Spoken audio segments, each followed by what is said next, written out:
네, 박수 치시는 일에 힘이 없습니까? 세게 한번 쳐보이소. 우리 문재인 대통령의 거룩한 침사 중에서 확실히 이행된 것은 한 번도 경험해보지 못한 나라라는 우픈 이야기가 국민들 사이에 회자되고 있습니다. 여러분, 요 며칠 사이에 우리나라 국정 전반에 관해서 참담하고 분노스러운 현실을 많이 겪었을 겁니다. 국정 어느 구석 하나 온전하고 성한 데가 없고 막장을 연출하고 있습니다. 부장검사가 검사장을 올라타고 폭행하지 않나. 감사원장을 불러내놓고 집단으로 린치를 가하고 노골적으로 나가라고 압박하지 않나. 국회는 또 어떻습니까? 곳곳에서 속도전으로, 속도도 규칙을 지켜야 하지 않습니까? 소위도 제대로 구성되지 않은 상태에서 또 자기들이 내세웠던 선입선출도 지키지 않은 채 자기들 법만 빼내어서 또 관련 법안들, 한 제목의 법안들은 병합심리하는 것조차도 하지 않고 토론 기회도 제대로 주지 않은 채 저렇게 밀어붙이고 있습니다. 조금 전에 도로다가 김태년 대표를 만났습니다. 부동산 법은 어쩔 수 없다는 걸 이해해 달라고 합니다. 8월 4일 날 임시국회가 끝나고 집값은 폭등하고 있으니까 그 이전에 뭐라도 안 할 수가 없어서 하겠다는 그런 뜻으로 들립니다. 하더라도 제대로 하면 또 다행입니다. 벌써 보면 전월세법 3법에 대해서는 부작용이 속출하고 있고 소급 적용해서 헌법 원리도 깨뜨린 채 더 혼란만 가중하는 이런 일들을 눈도 깜짝하지 않고 하고 있습니다. 여러분, 젊은이들이 흔히 하는 말로 보고 있나라는 말 있지 않습니까? 문재인 대통령님, 이 상황을 보고는 있습니까?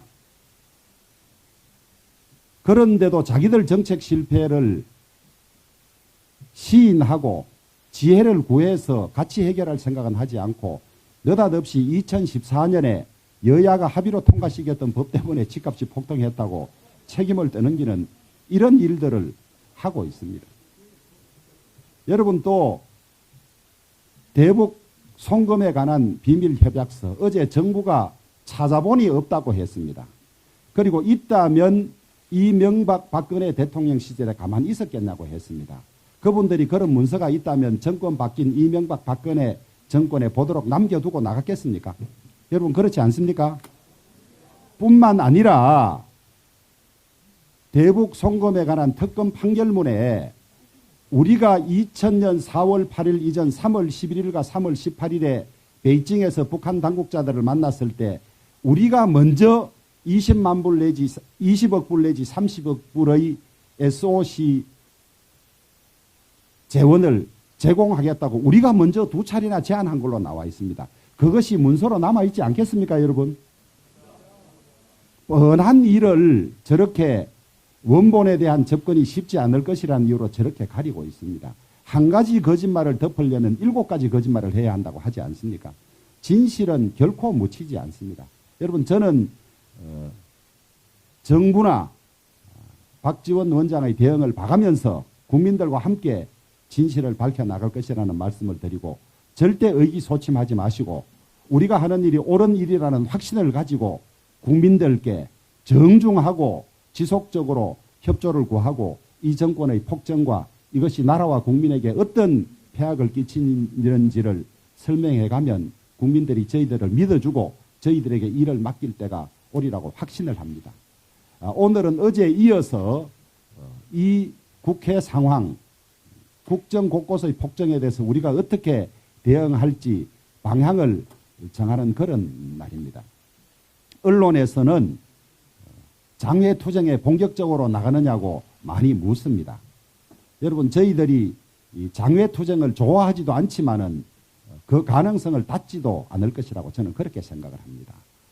지금 폭우가 내려서 전국이 비상상태이고 또 휴가철, 여름 더위도 겹쳐 있고 또 코로나 때문에 사회적 거리두기도 하고 있어서 시기적으로도 저희들이 고민을 많이 하고 있고 방식도 어떤 방식을 할지 고민을 하고 있습니다만은 우리가 국회에서 176석의 힘으로 저렇게 무지막지하게 밀어붙이고 할 일이 없다면 직접 국민에게 호소하는 방법도 저희들이 고민해야 하지 않겠습니까? 그래서 그런 점들은 여러분들과 방향을 심사숙고해서 정하도록 하고, 원내에 관해서는 뭐 여러 가지 논의가 있습니다만은 우리가 국민들에게 알릴 가장 효과적인 방법은 그래도 국회에서 불법을 따지고 폭정을 따지고 우리의 대안을 제시하는 것이 가장 좋은 것이라는 의견들이 많습니다. 어제만 하더라도 법사위에서 저렇게 폭거로 통과시키고 퇴장을 했습니다마는 그 이후에 업무보고에 감사원장을 민주당 의원들이 혼자서 무려 90분 가까이입니까?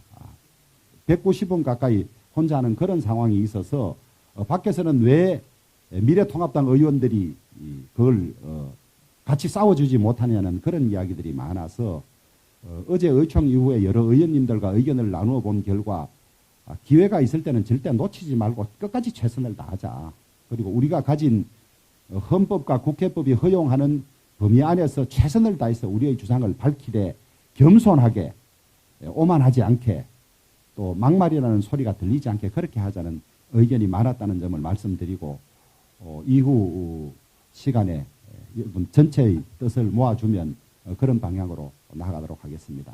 유익하고 좋은 토론이 있기를 바랍니다. 오늘은 특별히 이 김종인 비대위원장께서도 오셔서 당 전체의 이 투쟁 방향에 관해서 같이 의견을 모으고 힘을 실어 주실 것이라고 그렇게 기대를 합니다. 우리 김종인 위원장님 앞으로도 계속 의총에 꼭 좀 오셔서 저희들 의견을 많이 들어주시고 힘을 보태주십사 하는 뜻으로 박수로서 모시도록 그렇게 하겠습니다.